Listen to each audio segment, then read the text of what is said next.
Thermodynamics और states of matter. Thermodynamics में हम लोग को पढ़ना क्या रहता है तो हीट एनर्जी का कन्वर्सन मैकेनिकल एनर्जी में। थर्म का मतलब वहाँ पे हीट एनर्जी है और डायनामिक्स का मतलब मैकेनिकल एनर्जी। थर्मोकेमिस्ट्री भी इसको कहते हैं। तो जहाँ पे हीट एनर्जी का कन्वर्सन कहाँ पढ़ते हैं, केमिकल एनर्जी में, है ना। और इसी वजह से इसका तीसरा नाम भी है चैप्टर का, एनर्जेटिक्स, जिसमें डिफरेंट फॉर्म्स ऑफ एनर्जी पढ़ते हैं।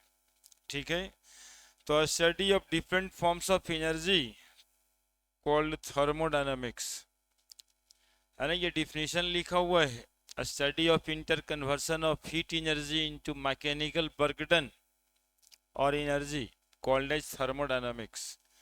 A study of interconversion of heat energy into chemical energy called as thermochemistry। जैसे मीथेन जलाते हैं या एलपीजी जलाते हैं हम लोग, तो घर में खाना बन जाता है, CO2 H2O निकलता है। तो जलाए क्या, केमिकल एनर्जी। ब्यूटेन या आइसोब्यूटेन में जो छिपा है केमिकल एनर्जी, और वो स्टोव में जला या बर्नर में जला तो हीट एनर्जी। और डिफरेंट फॉर्म ऑफ एनर्जी का जो इंटर कन्वर्सन पढ़ते हैं, इसके लिए इस चैप्टर को एनर्जेटिक्स भी कहते हैं। पहला टर्म था सिस्टम एंड सराउंडिंग। तो सिस्टम किसको कहते हैं, तो कहते everything in which we observe the change of thermodynamic properties. Thermodynamic properties like temperature, energy, है ना, इंटरनल एनर्जी, इंथैल्पी, ये सब चेंजेस जिस में ऑब्जर्व करते हैं, that part of the universe is called as system. घड़ी का एग्जाम्पल दिए थे कि ये भी एक सिस्टम है, क्योंकि इसमें बैटरी लगा हुआ है और ये घड़ी चल रहा है। तो बैटरी लगा हुआ है मतलब कि केमिकल एनर्जी है, और ये चल रहा है मतलब इसमें मैकेनिकल एनर्जी में कन्वर्ट हो रहा है। तो केमिकल एनर्जी से मैकेनिकल एनर्जी में चेंज हो रहा है। तो चेंज तो हो रहा है तो सिस्टम है। और इसके चारों तरफ जो भी यूनिवर्स में है वो सराउंडिंग है। अर्थ भी एक सिस्टम है, ऐसा बताए थे, क्योंकि यहाँ भी सोर्स ऑफ एनर्जी सनलाइट है और प्लांट फोटोसिंथेसिस कर रहा है, केमिकल एनर्जी अब फूड में कन्वर्ट कर रहा है। तो सिस्टम है। हम लोग के बॉडी भी एक सिस्टम है, तो हम लोग खुद ही सिस्टम ही है। कारण है कि हम लोग भी खाते पीते हैं और इसी सराउंडिंग में वर्क परफॉर्म करते हैं, चेंजेज ऑब्जर्व होता है। Rest part of the universe aspect system, मतलब सिस्टम को छोड़ के जो बाकी पार्ट है यूनिवर्स का, उसको क्या कहते हैं, सराउंडिंग। सिस्टम प्लस सराउंडिंग हो जाता है universe. System and surrounding separated through conducting और इंसुलेटिंग वॉल, है ना। सिस्टम और सराउंडिंग जो है एक दूसरे से सेपरेट होता है, एक बाउंड्रीज। ये बाउंड्री कंडक्टर भी हो सकता है और इंसुलेटर भी हो सकता है। इसी पे सिस्टम तीन तरह का है, एक ओपन सिस्टम, एक क्लोज सिस्टम, एक आइसोलेटेड सिस्टम। एक चाय का कप रखे थे, चाय इवापोरेट कर रहे सराउंडिंग में, वेपर के रूप में सराउंडिंग में इसका वेपर जा रहा है, यानी मैटर जा रहा है, साथ में टेम्परेचर भी इसका गिरेगा। तो मैटर का भी ट्रांसफर हो रहा है, साथ साथ में एनर्जी का भी ट्रांसफर हो रहा है। तो system from which matter energy both transfer और exchange called as open system. अब कोई पूछे कि ना इसका एग्जांपल बताए, तो जितना जगह पे इवापोरेशन हो रहा है सब तो ओपन सिस्टम का ही एग्जांपल है ना। Evaporation of water from sea, evaporation of water from well, evaporation of water from anywhere, open system. Close system में चाय को ही रखे थे और सस्पेंड चारों तरफ से बंद कर दिए थे, यानी मैटर का ट्रांसफर नहीं हो रहा है और सिर्फ क्या ट्रांसफर कर रहा है, एनर्जी। तो यदि सिस्टम में मैटर का ट्रांसफर नहीं होगा, एनर्जी का सिर्फ ट्रांसफर होगा, तो सिस्टम को हम लोग कहेंगे क्लोज सिस्टम। इसमें हम गाड़ी का इंजन बताएं। गाड़ी का इंजन एग्जाम्पल है क्लोज सिस्टम का। गाड़ी के इंजन में सिस्टम के रूप में एक सिलेंडर लगा रहता है और सिलेंडर में पिस्टन लगा रहता है। इसी में पेट्रोल जलता है जिसका हॉट वेपर उठता है और पिस्टन पे प्रेशर लगाता है। जैसे ही पिस्टन पे प्रेशर लगाता है तो पिस्टन ऊपर नीचे होता है।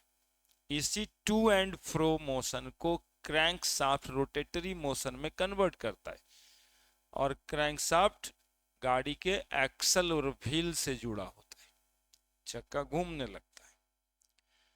क्लोज सिस्टम जहां पे मैटर का ट्रांसफर नहीं होगा, सिर्फ क्या ट्रांसफर होगा, एनर्जी। आइसोलेटेड सिस्टम, थर्मोफ्लास्क के अंदर चाय रखा हुआ। थर्मोफ्लास्क का मतलब है कि इस थर्मोफ्लास्क से एनर्जी का भी ट्रांसफर नहीं होगा और मैटर का भी ट्रांसफर नहीं होगा। तो जब मैटर और एनर्जी दोनों ट्रांसफर नहीं होता है तो सिस्टम को कहते हैं आइसोलेटेड सिस्टम। और ये एक आइडियल आइसोलेटेड सिस्टम थर्मोप्लास्क के अंदर चाय। आइडियल और रियल में अंतर है। यदि रियल आइसोलेटेड सिस्टम कोई होता तो बताए होंगे कि दादाजी जो चाय बनाए थे वो पोता भी हमारा पीता, क्योंकि चाय गर्म ही रहता जब हीट एनर्जी लॉस नहीं हो रहा है। लेकिन एग्जैक्ट आइसोलेटेड सिस्टम बनाना संभव नहीं। System from which neither energy nor matter transform it called as isolated system. फिर बात हुआ था state function and path function. thermodynamic quantity which does not depends on path followed for the change called as state function. हमने example दिया था कि ये आदमी को ऊपर चढ़ना है वहां पे। अब ये आदमी सीढ़ी से चढ़ के जा रहा है ऊपर या फिर लिफ्ट लगा के चला गया ऊपर। mgh यहाँ पे 0, इस भाई साहब का भी mgh यहाँ पे 0 और mgh यहाँ पे मैक्सिमम, दोनों का हाइट सेम है तो सेम अमाउंट से पोटेंशियल एनर्जी बदला है। तो फर्क नहीं पड़ता कि वो सीढ़ी से गया कि लिफ्ट से गया। चेंज इन पोटेंशियल एनर्जी को पाथ पे जो पाथ फॉलो किया उस पे कोई डिपेंडेंस नहीं है। तो यदि कोई काम होने के लिए उसके पाथ पे डिपेंडेंस नहीं होना है या पाथ के वजह से अमाउंट में कोई वेरिएशंस नहीं होता तो उसको क्या कहेंगे। और यदि होता है तब, है ना। तो अभी स्टेट ही फंक्शन का डिफिनेशन लिखे थे और इधर में लिखाए थे हम, इधर दिख रहा है work done is not the state function, work done path function होता है। तो अगला पाथ ही फंक्शन लिखते हैं। आप लोग हेडिंग यहीं से बनाइए जो आज बैठे हैं, state function and path function. बाकी एक आध पे जो पीछे लिखाए हैं वो अपना नोट कर लीजिएगा, समझा तो दिए, है ना। 2-2.5 पेज होगा। स्टेट फंक्शन का डिफिनेशन यहाँ से शुरू कर दीजिए, अगले में पाथ फंक्शन लिखते हैं, है ना। वैसे लिखा हुआ ही था लेकिन लिख देते हैं फिर आज कि ऐसा क्वांटिटी जो पाथ पे डिपेंड करेगा for the change called as path function.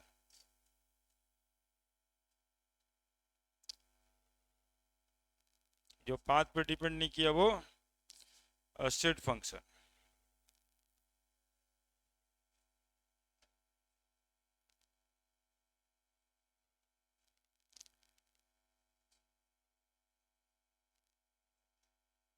क्या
दिखाई दे रहा है ना?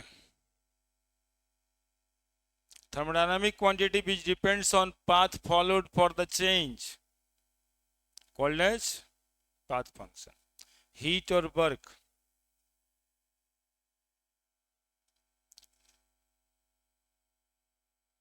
उसमें और भी टर्म आएगा, enthalpy change, internal energy change, entropy change, है ना? थोड़ा नया है, इंट्रोड्यूस करते हैं उसको एक जगह पे। Thermodynamic quantity which depends on path followed for the change called as path function.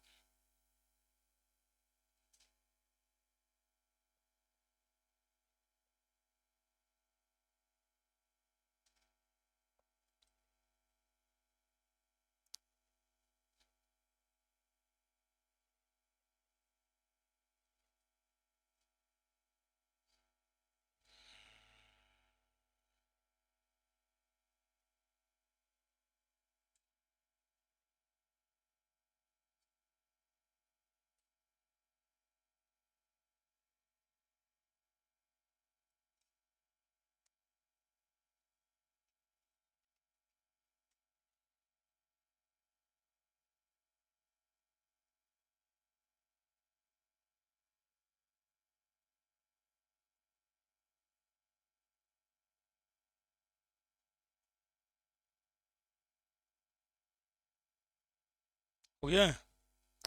हाँ, अब जैसे देखो, ये इसको समझने के लिए समझाए थे ये वाली बात कि कैसे बर्कडन बर्कडन का चेंज पाथ फंक्शन क्यों है। जैसे ये एक ब्लॉक है, इसको यहाँ पहुंचाना है ना? ये ब्लॉक है, इसी ब्लॉक को यहाँ पे पहुंचाना है। अब इस पर कोई फोर्स ऐसे देता है ना, तो डिस्प्लेसमेंट हो जाएगा, ये बर्कडन तो हो ही गया, ठीक है। लेकिन कोई ऐसे भी धक्का दे करके इसको कहता है कि हम पहुंचा देंगे, है ना, तो ऊपर से ऐसे करके ऐसे फेंक देगा यहाँ पे। समझा कुछ हुआ? एक तो भाई साहब कहा नहीं, हम माथा पे लेकर जाएंगे और वहां जाके रखाएंगे। क्या अलग अलग रास्ता ही तो है? एगो पुतरू जे बैठ के कर रहा है, हम ससार ससार के ले जाएंगे ऊपर से। क्या जा सकता है? हर फोर्स और डिस्प्लेसमेंट करा करके हम लोग वर्क डन ले सकते हैं। किसी में ज्यादा वर्क डन लगेगा, किसी में कम लगेगा, नहीं, अलग अलग रास्ता चुन कर करके इस ब्लॉक को यहाँ पे पहुंचाया जा सकता है। लेकिन बर्कडन सारे रास्ते में अलग अलग लगे, है ना? चूंकि बर्कडन W बराबर F इंटू एस खाली होता तब तो ठीक था, है ना? तब तो कहते हैं कि फिर ये स्टेट फंक्शन हो गया, आपने फोर्स दिया, डिस्प्लेसमेंट हुआ। लेकिन साथ में इसमें फॉर्मूला में होता है cos थीटा, तो एंगल पे डिपेंड कर जाता है, और हर 1 डिग्री एंगल में बर्कडन चेंज हो जाएगा, हर 1 डिग्री एंगल में बर्कडन चेंज हो जाएगा। तो चेंज हो जाएगा तो पाथ पे डिपेंड कर गया कि इस ब्लॉक को आपने पहुंचाया कैसे था, यहाँ पे इस पे डिपेंड कर गया। That is why work is path function, है ना? हर बार जैसे आप अमीर हो गए, पहले कुछ नहीं था, लेकिन आज जो है एकदम मर्सिडीज पे चढ़ रहे। अब कोई देख रहा है आपको, बोले हाउ द चेंज अकर, इससे क्या मतलब है? मर्सिडीज पे तो है ना। ये बात स्टेट फंक्शन है, लेकिन इसके लिए कई बार चोरी किया है, कई बार डकैती किया, कई बार मर्डर किया, ये सब यदि जानेंगे तो ये हो गया पाथ फंक्शन। बस इतनी सा बात है ना? सेट सेट बोलो ना यार, हुआ क्या, उतना से कौन मतलब रखता है? आजकल आजकल ये बात ज्यादा हो गया कि कैसे हुआ इससे कोई मतलब नहीं है, हो गया ना, बस। ये बाबूजी कहते रहते हैं वो ऐसे किया वैसे किया, तो चिड़ हो जाता है, बस झूठे बोलते रहते हैं, हो तो गया ना। स्टेट फंक्शन उसी को कहते हैं। अब पाथ फॉलोड पे चले जाइए कि हाउ, देखिए, है ना? इसी को तो कहानी भी बोलता रहता है सब जी। समाज में कहानी क्या चलता है, हम फलना काम ना ऐसे किए ऐसे किए ऐसे किए ऐसे किए वैसे किए, तो पाथ फंक्शन है। आप सुनना क्या चाहते हैं? अच्छा ठीक है, वहां था यहाँ आ गया ना, बस। कैसे किए इससे कोई मतलब नहीं है। Now the thermodynamic process, heading बनाइए, थर्मोडायनामिक प्रोसेसेस। इसी में हम थोड़ा स्टेट्स ऑफ मैटर भी आपको बताएंगे थर्मोडायनामिक प्रोसेस में। पहला, आइसोथर्मिक प्रोसेस।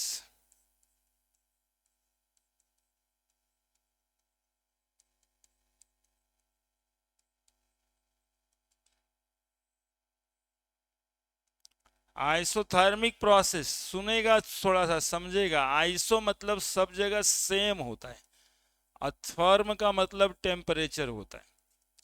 कोई ऐसा प्रोसेस जो सेम टेम्परेचर पे ही हो जाए उसको कहते हैं आइसोथर्मिक process.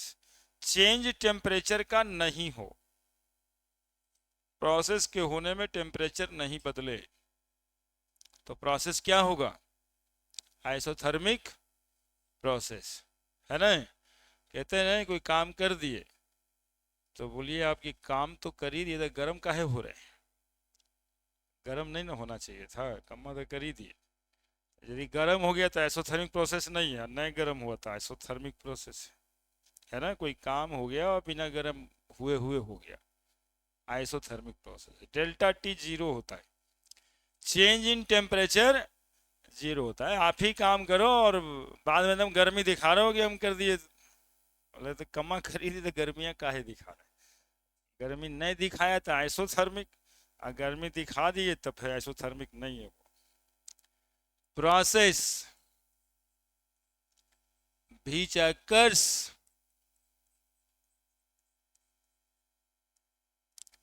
at constant temperature। Constant को सेम भी कह सकते हो बाबू, कांस्टेंट और सेम टेम्परेचर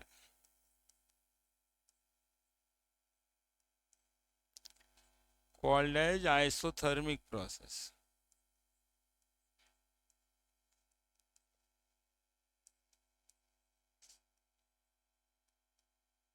डेल्टा टी, देखो, डेल्टा टी मतलब चेंज इन टेम्परेचर, और चेंज का मतलब हमेशा फाइनल माइनस इनिशियल, या T2 माइनस T1 भी लिखा जा सकता है।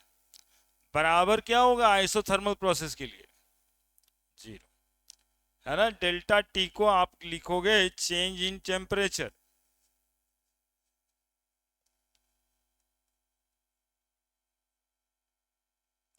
T F final temperature, T I initial temperature. समझना इतना है कि आइसोथर्मल जैसे ही कोई बताए तो आपको समझ जाना चाहिए क्या ये टेम्परेचर कांस्टेंट रहा होगा ये प्रोसेस होने तक, शुरू से लेके फाइनल होने तक टेम्परेचर बीच में नहीं बदला होगा। इसका एग्जाम्पल एक लॉ से देंगे हम, दैट इज बॉयल्स लॉ, और यही बॉयल्स लॉ पढ़ाना सीट्स ऑफ मैटर हो जाएगा, है ना?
गया, लिख दिए।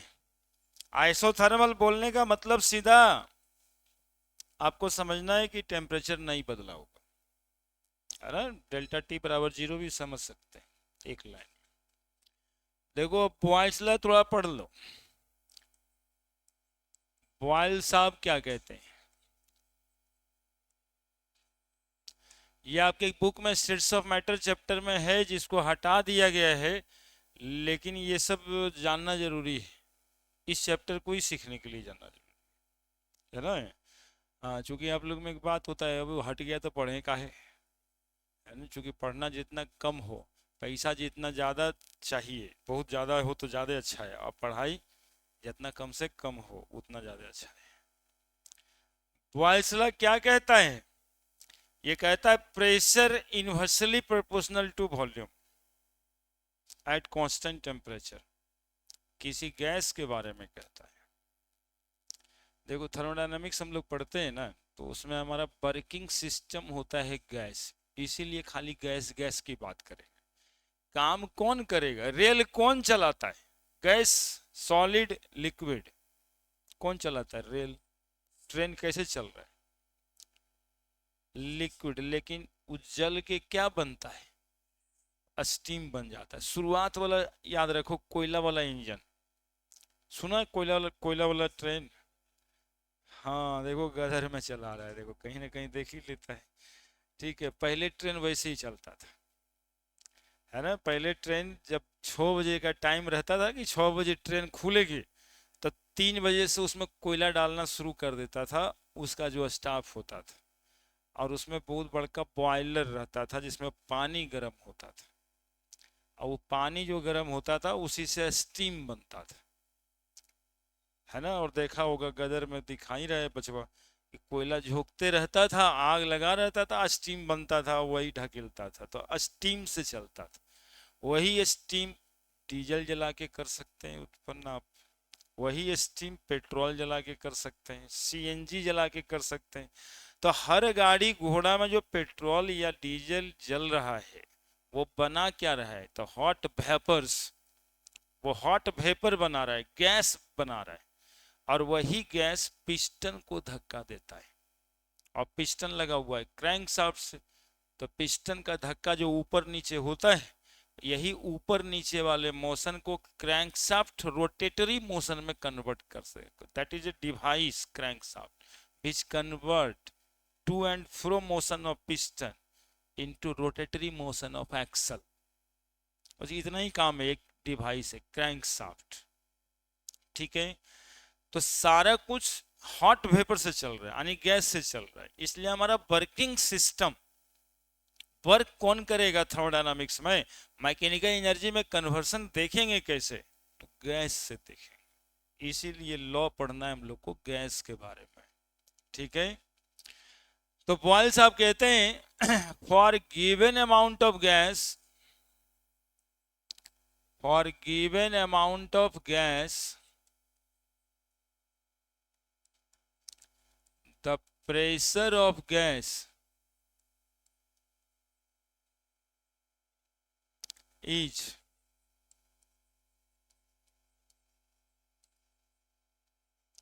inversely proportional to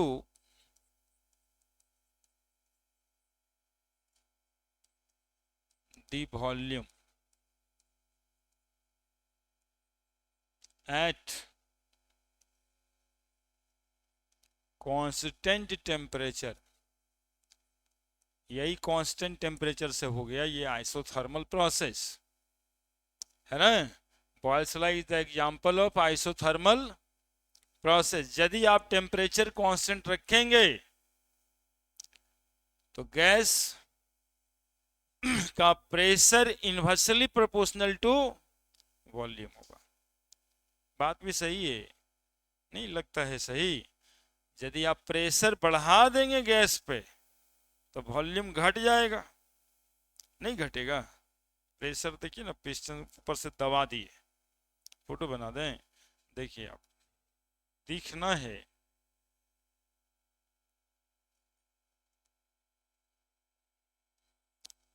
ये सिलेंडर और पिस्टन ही बनाएंगे हम सिस्टम के लिए, इसमें गैस भरा हुआ है, और ये पिस्टन का मतलब क्या लगाए हुए होगा, प्रेशर। पिस्टन उसी के लिए होता ही है हमेशा। अब देखिए आप,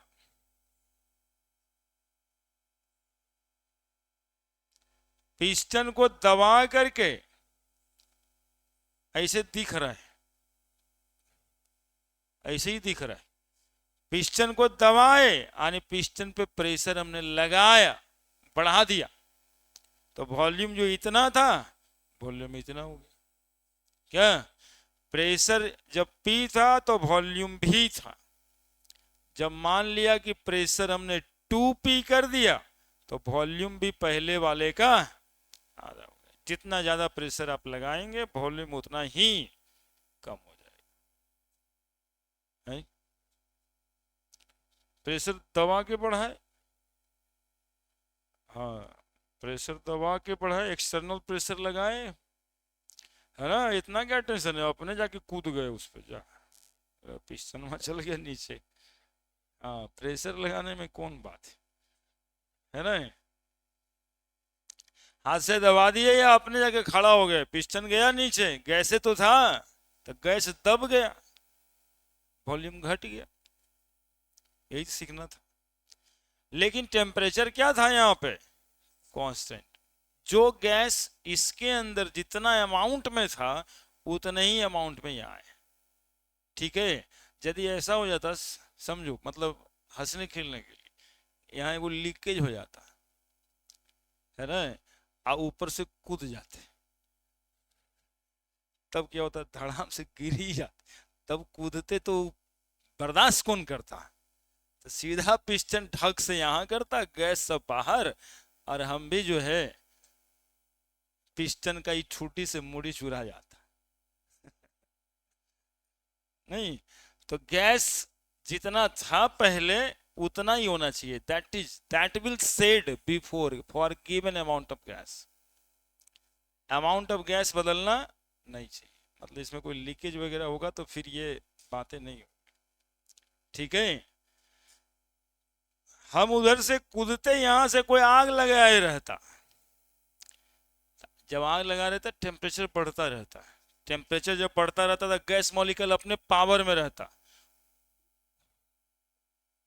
वो यदि हम नीचे जाते और यदि प्रेशर और बढ़ल रहता तो हमरे फेंक देता ऊपर, इसलिए टेम्परेचर भी बढ़ने नहीं देना, मास भी कांस्टेंट, टेम्परेचर भी कांस्टेंट। अब देखो इसी बात को लिखेंगे तो कैसे लिखेंगे, pressure inversely proportional to volume, क्या कांस्टेंट, मास कांस्टेंट, नहीं अमाउंट, अमाउंट ऑफ गैस और मास कांस्टेंट, टेम्परेचर कांस्टेंट, ये दो चीज कांस्टेंट होगा तभी ये संभव होगा, है ना, exactly pressure inversely proportional to volume. ठीक है, हाँ तब क्या करना है इसे समझने के लिए, नहीं तो कभी कभी अकबका जाता है, वो बैलून भर लेता है और हमको पूछने आता है बच्चा, सर बैलूनों भरा हुआ था फिर तो प्रेशर लगाए तो वॉल्यूम घट गया, कि वॉल्यूम घटाए तो प्रेशर बढ़ गया, कुछ कुछ करता रहता है ना, तो ऐसे समझना है बातों को। प्रेशर बराबर, देखो डायरेक्टली प्रोपोर्शनल को हटाने के लिए पहले से आप लोग शायद जानते हो वो कांस्टेंट लाना पड़ता है कि नहीं, तो अब देखो तीसरा लाइन क्या लिखेंगे, पी भी बराबर क्या लिखेंगे, अभी एनआरटी कहां से आएगा, पी भी बराबर कांस्टेंट लिखेंगे, क्या पी भी बराबर P inversely proportional to 1/v, तो P बराबर कांस्टेंट इंटू 1/v, तो P गुना भी कर दिए तो क्या आ गया, कांस्टेंट, यानी प्रेशर और वॉल्यूम का प्रोडक्ट कांस्टेंट होगा,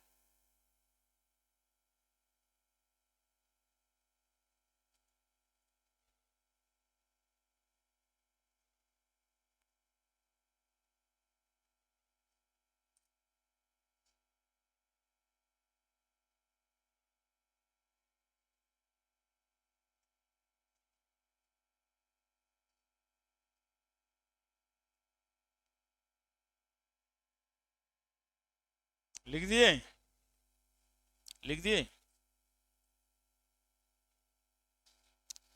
और जानते हो पीवी बराबर कांस्टेंट होता है तो उसको क्या समझना चाहिए, क्या समझना चाहिए? P1 V1 बराबर P2।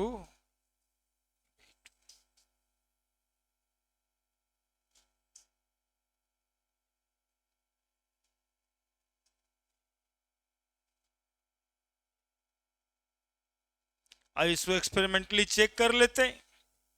प्रेशर P था यहां पे, तो वॉल्यूम को भी लिखा था। जब यहां पे प्रेशर को हमने 2P कर दिया तो कैसे वॉल्यूम को आधा कर दिए? बताइए, फिर से दो दो कट गया, आ गया या नहीं आ गया?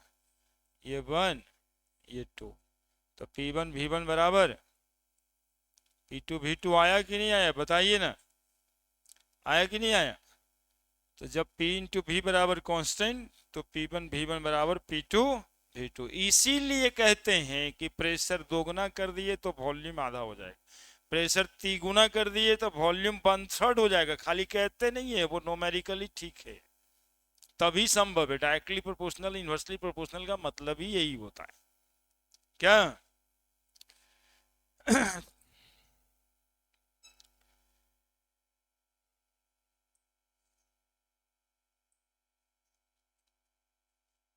कोई कहता है कि बॉयल्स लॉ को हम ऐसे कहेंगे, for given amount of gas the product of pressure and volume is remain constant at constant temperature. तो क्या गलती कह रहा है? Product of pressure into volume is constant. इसी को आप कह सकते हो pressure inversely proportional to volume. तो दूसरा स्टेटमेंट नहीं लिखे से सर, तो लिखिए ना। मेरा क्या है, हम तो बैठ भी जा सकते हैं, लेकिन लिखिए।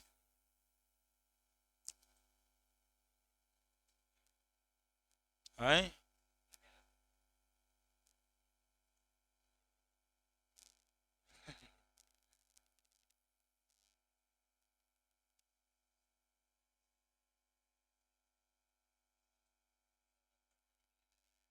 हाँ,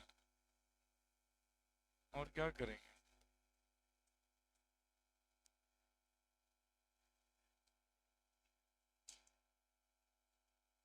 सिनेमा देखा है ना? हाँ, देखिए,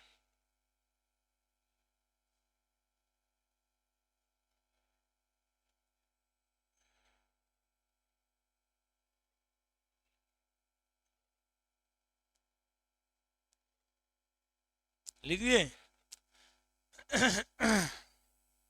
सब हम ही दिखा देंगे यार, टेंशन काहे ले रहा है?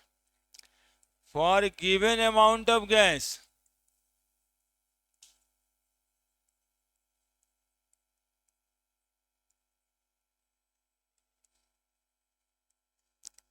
The product of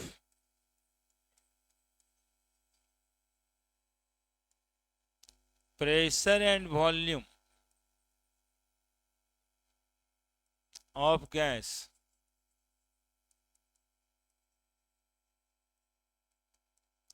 remain constant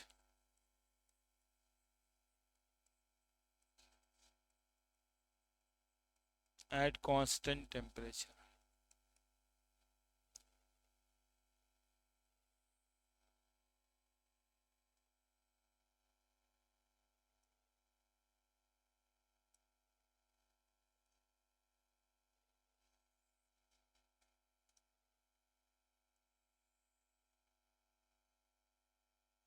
अब देखो, प्रेशर और भी के बीच का ग्राफ कैसा होगा? तो इन्वर्सली प्रोपोर्शनल का ग्राफ जैसा होता है वैसा है क्या? नहीं, प्रेशर वॉल्यूम का ग्राफ यदि ऐसे पूछ रहे हैं, इधर 1/v लिख दिया तो pressure directly proportional to 1/v। ये बॉयल्स लॉ रिप्रेजेंट कर रहा है ये ग्राफ, पी भी पी के बीच दे दिया, सीधा हो जाएगा, क्योंकि पी भी बराबर क्या लिखा रहता है, कांस्टेंट। कोई भी प्रेशर होगा, प्रेशर 2p हो जाएगा तो वॉल्यूम अपने आप को v बाई 2 कर देगा, पी भी तो कांस्टेंट ही आएगा। तो ये तीनों ग्राफ रिप्रेजेंट करता है बॉयल्स लॉ को। ठीक है, ये प्रोसेस जब प्रेशर और वॉल्यूम में डिफरेंसेस हो रहा था, जब वॉल्यूम बढ़ रहा था, जब वॉल्यूम बढ़ रहा था इस प्रेशर पे, और जब वॉल्यूम घट रहा था इस प्रोसेस पे, तो टेम्परेचर क्या बदल रहा था, क्या कांस्टेंट था। इसलिए इस ग्राफ का नाम होता है पीवी आइसोथर्म। क्या नाम होता है, पीवी आइसोथर्म, आइसोथर्मिक प्रोसेस था। इसीलिए ये ग्राफ का ये लाइन को हम लोग क्या कहते हैं, पीवी आइसोथर्म कहते हैं, पीवी आइसोथर्म कहते हैं, पीवी आइसोथर्म कहते हैं इसको। मतलब सेम टेम्परेचर पे ये ग्राफ खींचा गया है, प्रेशर और वॉल्यूम का बदलाव हमने सेम टेम्परेचर पे देखा है।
हम्म,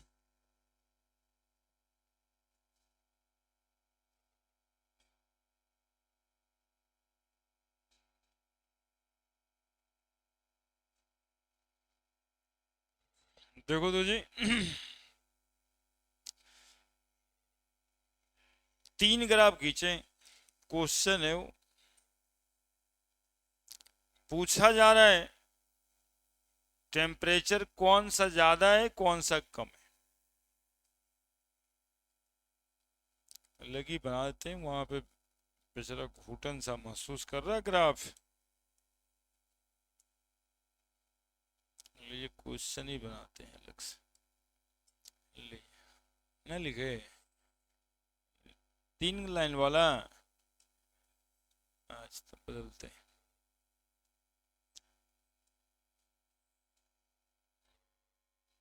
एक दो चेंज कर देते हैं, और एक तीन, यही ग्राफ बनाए थे। T1 T2 T3 graph pressure और वॉल्यूम का है। ये ग्राफ ही नहीं, ये क्वेश्चन है। क्वेश्चन कहता है अरेंज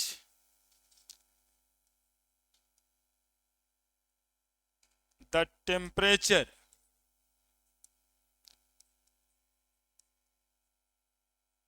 इन इंक्रीजिंग ऑर्डर।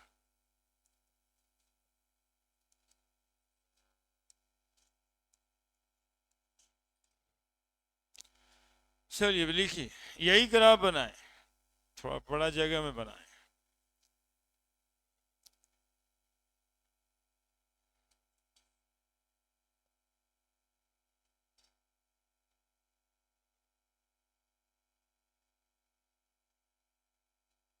बनाइए।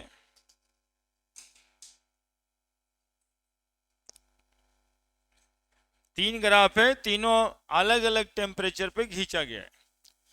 और सवाल पूछ रहा है कि कौन सा टेम्परेचर ज्यादा और कौन सा टेम्परेचर कम,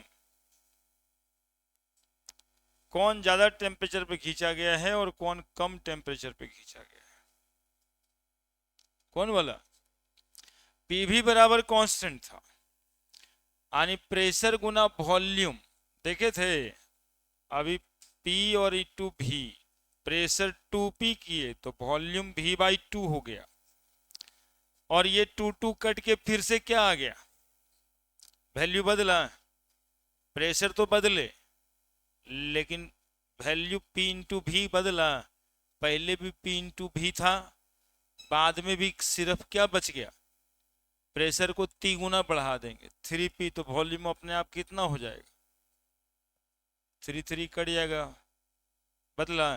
तो p इंटू भी कभी बदलवे ना करेगा, चाहे प्रेशर आप कितना भी बढ़ा लीजिए। यही ग्राफ रिप्रेजेंट कर रहे हैं कांस्टेंट टेम्परेचर पर। समझ गए सब? ये पीवी बराबर कांस्टेंट कहने का मतलब है P गुना V, किसी भी गैस का प्रेशर गुना वॉल्यूम जो आएगा वो वही आएगा चाहे जितना प्रेशर आप बढ़ा लो। ठीक है, आप देखिए, आप प्रेशर 3 गुना कर दिए तो वॉल्यूम अपने आप V/3 हो गया, ताकि दोनों कट के P इंटू भी पहले के ही बराबर है। ठीक है, मैग्नीट्यूड वाइज से देखना चाहते हो वहां भी कोई टेंशन है। जैसे किसी का प्रेशर 5 atm, वॉल्यूम 10 लीटर, दोगुना कर दिए प्रेशर 10 atm, तो वॉल्यूम हो जाएगा 5 लीटर। पहले भी 5 गुना 10 50, अब भी 50, बाद में प्रेशर को बढ़ा के 50 atm कर दीजिए तो वॉल्यूम हो जाएगा 1, गुना क्या आ रहा है 50। यही कह रहा है कि प्रेशर पहले 5 atm था तब भी 50 आया, 10 atm था तब भी 50 आया, बढ़ा के 50 atm कर दिए तब भी P इंटू भी 50 से आ रहा है। यही ग्राफ कह रहा था। देखिए, ऐसे क्वेश्चन ग्राफ वाला बनाने के लिए हम लोग क्या करते हैं, सुनिएगा सुनिएगा क्या करते हैं। क्वेश्चन आईआईटी मेडिकल के लेवल का ही है। हम लोग एक टर्म इसका कांस्टेंट करते हैं, कांस्टेंट कर दी ग्राफ पीवी के बीच में, हम लोग प्रेशर को क्या कर दिया, कांस्टेंट कर दिया।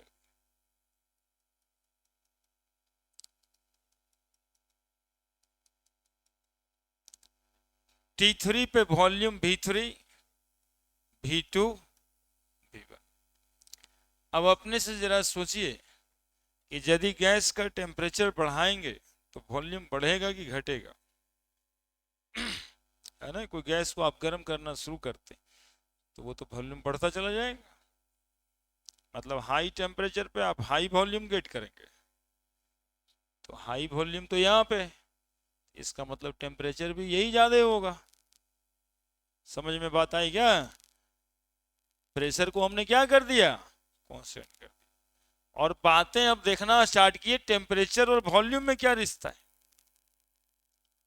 तो जहां पे वॉल्यूम ज्यादा है इसका मतलब वो टेम्परेचर भी ज्यादा रहा होगा, यानी T3 इज ग्रेटर। प्रेशर तो कांस्टेंट कर दिया सर, प्रेशर को घटने बढ़ने नहीं दिया, है ना, तभी रिलेशन निकल सकता है। दोनों घटे बढ़ेगा तो एगो बढ़ाएगा एगो घटाएगा, तो तुम्हारा आंसर कहीं पर कुछ नहीं हो रहा है। ठीक है, एक टो को हमने सामान्य कर दिया, मतलब सारे केस के लिए बराबर प्रेशर था, यानी कि प्रेशर चेंज ही नहीं हुआ, प्रेशर के वजह से कुछ हुआ ही नहीं। तो जो वॉल्यूम का बढ़ा हुआ दिखाई दे रहा है ये टेम्परेचर की वजह से हुआ। तो जहां पे हाई टेम्परेचर होगा वॉल्यूम वहीं पे हाई होगा। तो T3 ज्यादा है तो इंक्रीजिंग ऑर्डर में, मतलब सबसे कम T1, तब T2, तब T3। ये आंसर, कितना सिंपल।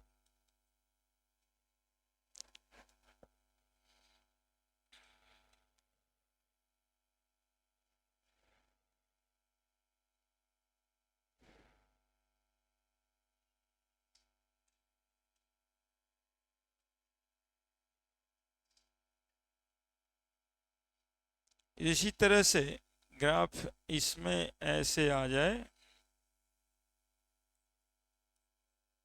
पीवीपी का ग्राफ, ग्राफ ये गो दो गो तीन गो, T1 T2 T3। तो टेम्परेचर बढ़ाने से वॉल्यूम भी बढ़ता है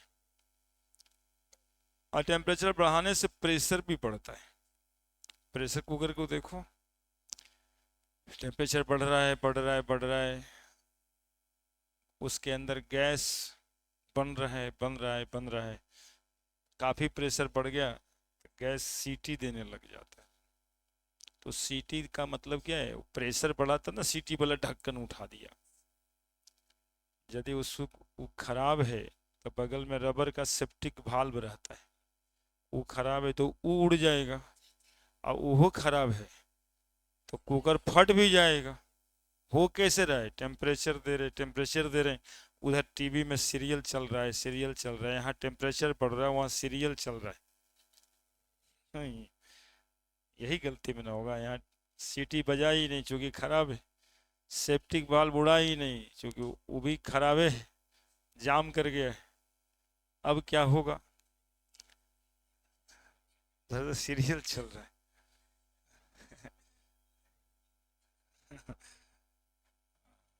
अचानक से किचन में बड़ा सा आवाज होगा, अगर प्रेशर कुकर फट गया तो ये फटा कैसे, तो प्रेशर ही बढ़ रहा था ना, है ना, प्रेशर ही तो बढ़ रहा था।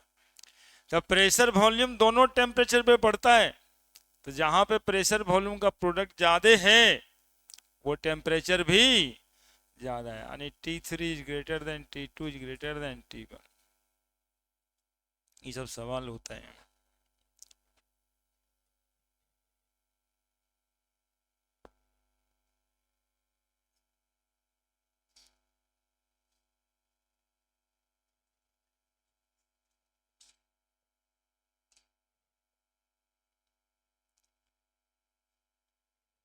बड़े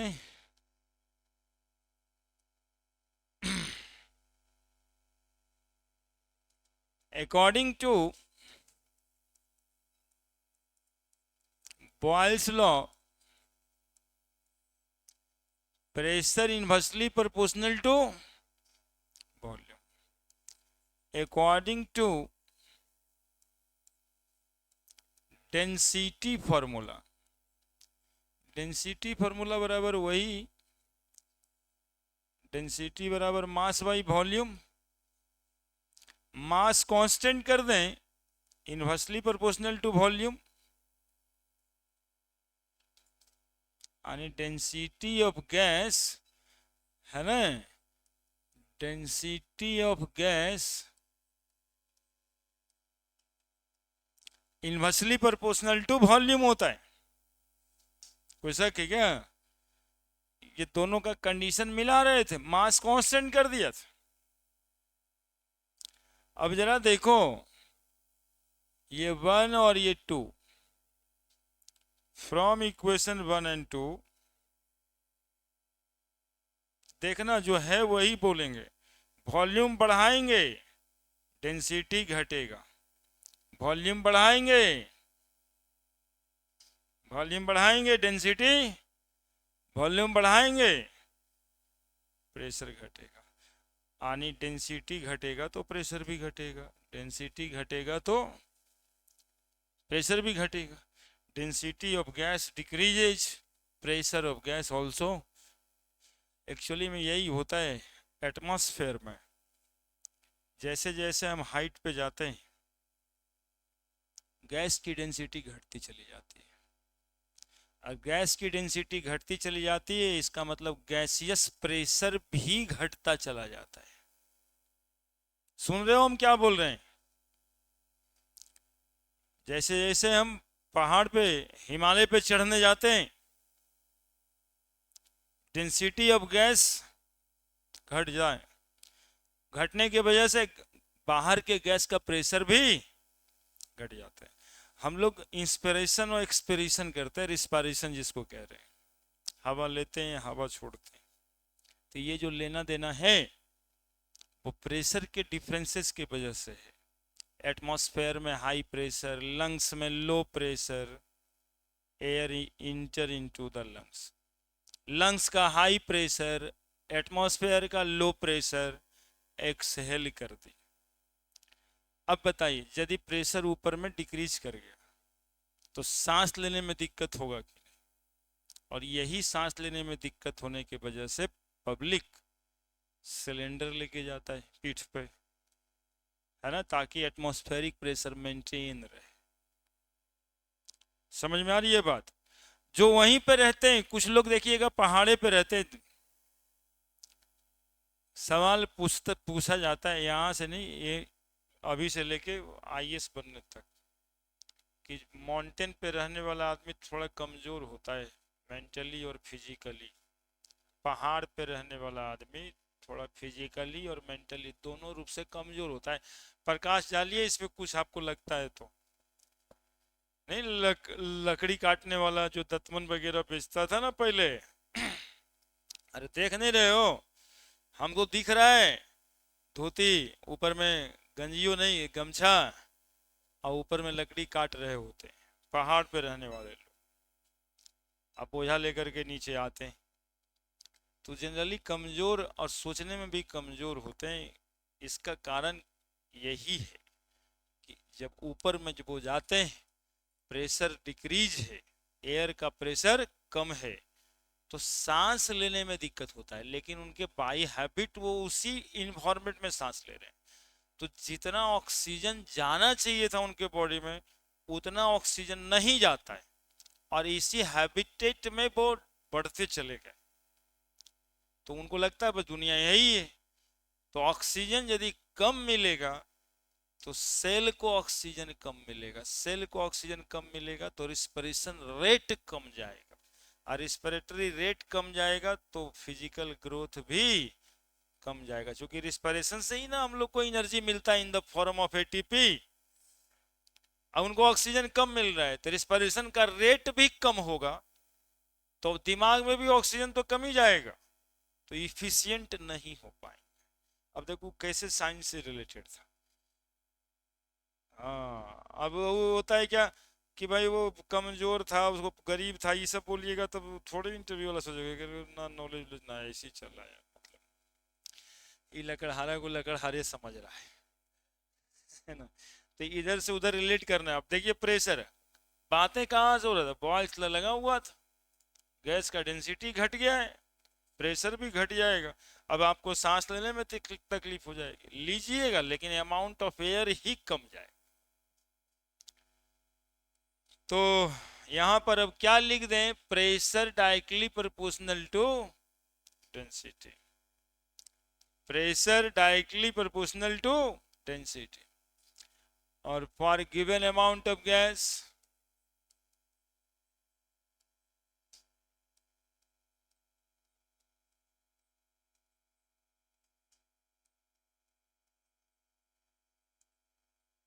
pressure of gas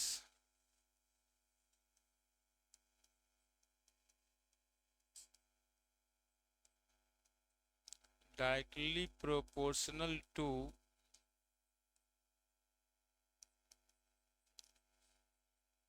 the density of gas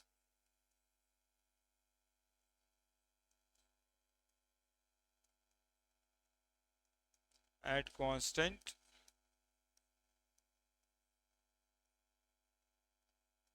temperature।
हो गया, लिख दिए, कोई दिक्कत? प्रेशर बराबर कांस्टेंट इनटू डेंसिटी कर दिया तो P बाई टी बराबर कांस्टेंट, तो P1 बाई T1 बराबर P2 बाई D2, जैसे P1 V1 बराबर P2 V2, है ना। कोई चीज का गुना या भागा यदि कांस्टेंट आ जाए, इसका मतलब ही यही होता है कि फिर से दूसरे बार में कोई दूसरा प्रेशर रखते हैं तो डेंसिटी अपने आप को ऐसा बदल लेगा कि दोनों रेशियो कांस्टेंट ही आएगा। दोनों का भागा यदि पहले 50 आ रहा था तो बाद में भी 50 आएगा, उसके बाद भी 50 आएगा, वो P3 बाई D3। अब ये दोनों के बीच यदि ग्राफ बनाना है,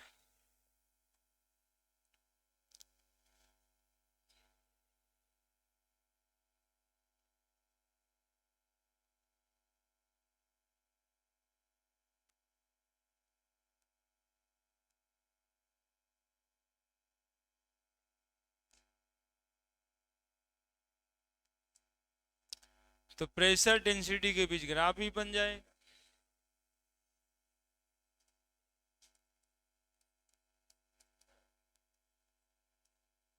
डायरेक्टली प्रोपोर्शनल था, 1/d कर दे, इनवर्सली प्रोपोर्शनल हो जाएगा। नहीं, 1/d, ग्राफ तो यही सब बदमाशी करता है ना, रिलेशन डायरेक्टली प्रोपोर्शनल का है, लेकिन ग्राफ तो 1/d के बीच खींचा ही जा सकता है, तो मैथ हो गया। तब डायरेक्टली प्रोपोर्शनल का ग्राफ खींच देंगे कि ना खींच देंगे? क्या यदि हम कहें कि P inversely proportional to 1/1/d, तो हो ना गया डायरेक्टली प्रोपोर्शनल जी? नहीं हुआ? रिलेशन सही है। 1/d के पास भी यही यही ग्राफ खींच दिए, इनवर्सली प्रोपोर्शनल खींचना था ना। यदि P और 1/d के बीच भी ग्राफ रहेगा तो ग्राफ कैसा लिखाएगा? Inversely proportional. और P बाई टी रहा किसी भी प्रेशर पे तो कांस्टेंट होगा।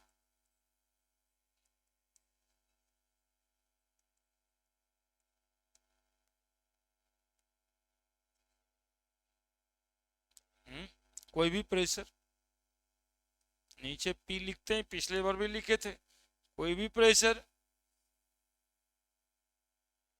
सेकेंड का 1/d,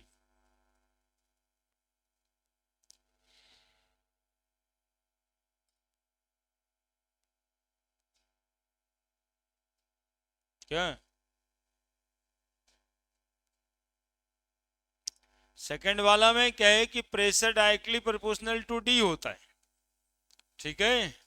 तो ग्राफ कैसे बनाओगे? सीधा ये ग्राफ कह रहा है P और 1/d के बीच खींचिए, तो 1/d को ऐसे लिख सकते हैं क्या? 1/1/d ना लिख सकते बाबू? तो 1/d से इनवर्सली प्रोपोर्शनल है कि नहीं ग्राफ? तो इनवर्सली प्रोपोर्शनल का ग्राफ तो ऐसे ही होता है क्या? अब P/d बराबर कांस्टेंट, तो नहीं कहे समझ में आएगा, ये बताओ ना।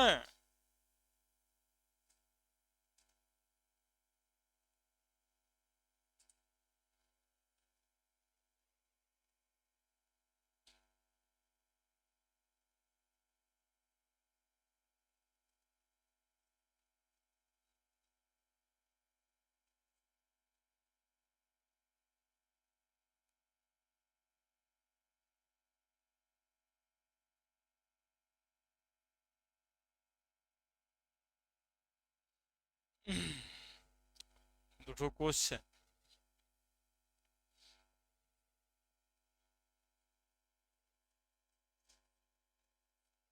नहीं जो भी बनाओगे।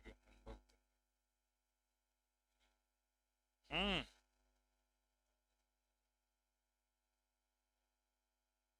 हम्म,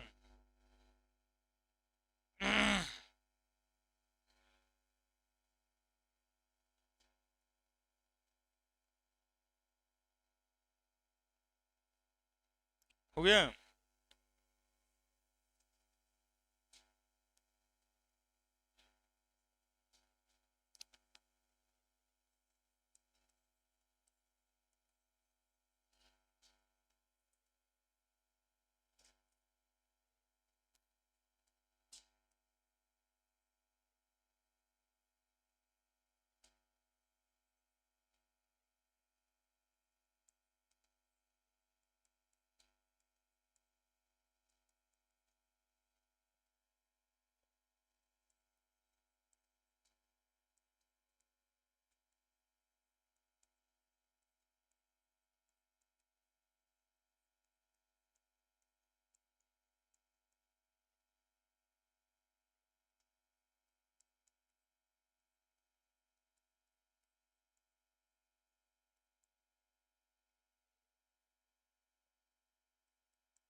बना दिए।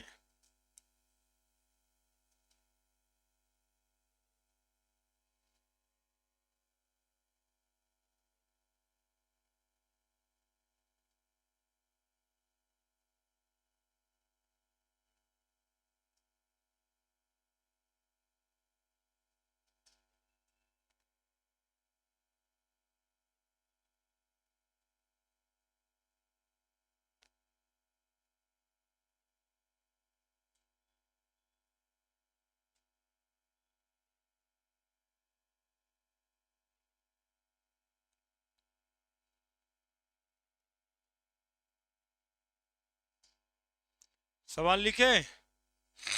देखिए सवाल क्या कह रहा है। ये balloon is filled with hydrogen, ठीक है, बलून को हाइड्रोजन से भर दिया है room temperature. It will burst if pressure exceed 0.2 बार। कह रहा है कि ये बलून जो है ना फट जाएगा यदि 0.2 बार से प्रेशर पड़ जाए, ठीक है। If at 1 bar pressure the gas occupy 2.27 litre. एक बार प्रेशर पर गैस 2.27 लीटर वॉल्यूम ऑक्युपाई करता है, तो what volume can the balloon be expanded. यानी कि ये 0.2 बार प्रेशर तक आप जा सकते हो, इससे ज्यादा कम किए प्रेशर कि बैलून फट जाएगा। यानी मैक्सिमम वॉल्यूम इस प्रेशर पे कितना हो सकता है उतना ही बैलून में जाएगा जगह, है ना, उससे ज्यादा एयर उसमें नहीं अटने वाला। तो ऐसे समझेंगे ना कि P1 यदि 1 बार है तो वॉल्यूम इस पे 2.27 लीटर लग रहा है। प्रेशर यदि P2 0.2 बार कर दें तो जितना वॉल्यूम अट सकता है वही वॉल्यूम मैक्सिमम वॉल्यूम होगा जो बैलून में भर जाएगा। तो क्या करेंगे, P1 V1 बराबर P2 V2, तो 1 इंटू 2.27 बराबर P2 0.2 इंटू V2, तो V2 बराबर 2.27 बाई 0.2, क्या नीचे 100 ऊपर 10 कट गया, 2 2 7 बाई 2, एक 1.35 लीटर, यानी 11.35 लीटर आप इसमें भर सकते हैं।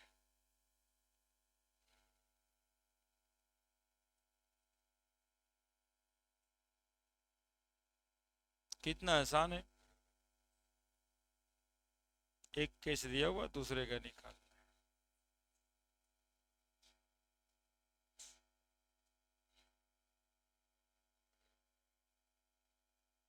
हम्म,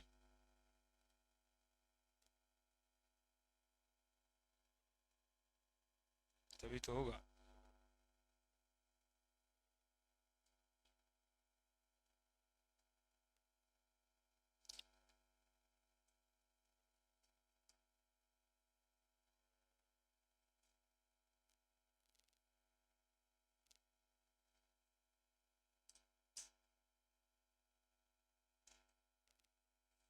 एक सवाल और देंगे। हम्म,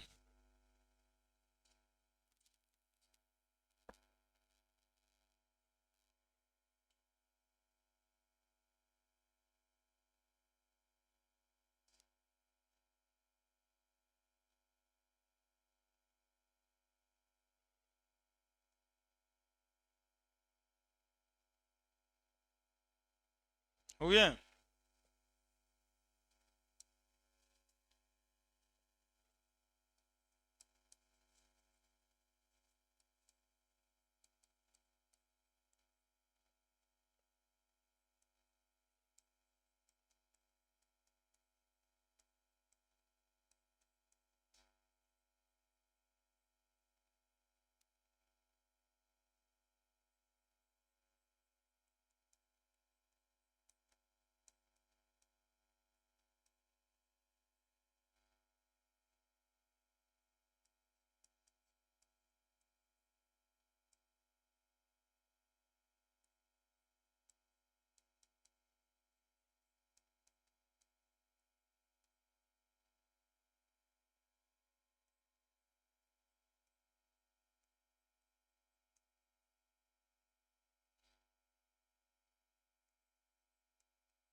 what will be the minimum pressure required to compress, दबाव देना है, गैस को दबाना है, इतना एयर एट 1 बार टू इतना air at 30 degree centigrade, temperature constant है, आइसोथर्मिक प्रोसेस पढ़ रहे, कांस्टेंट टेम्परेचर पे जो काम हो।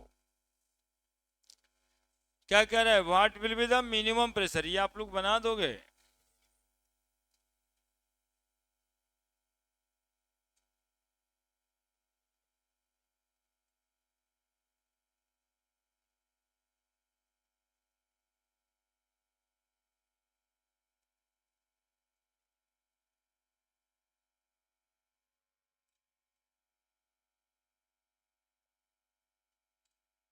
500 decimetre cube of air at 1 बार,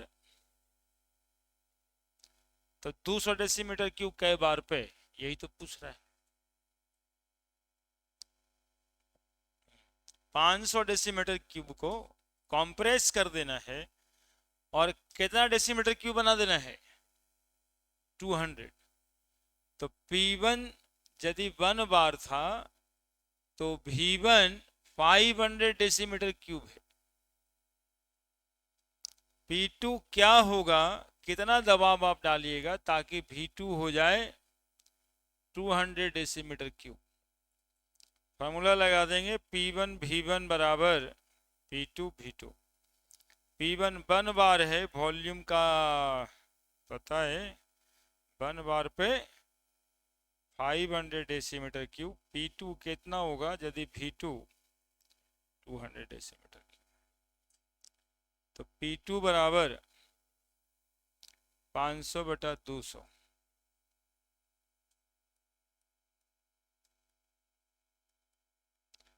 2.5 बार। कितना आसान, ठीक है। फिर 15-20 मिनट बाद ऑर्गेनिक पढ़ते हैं।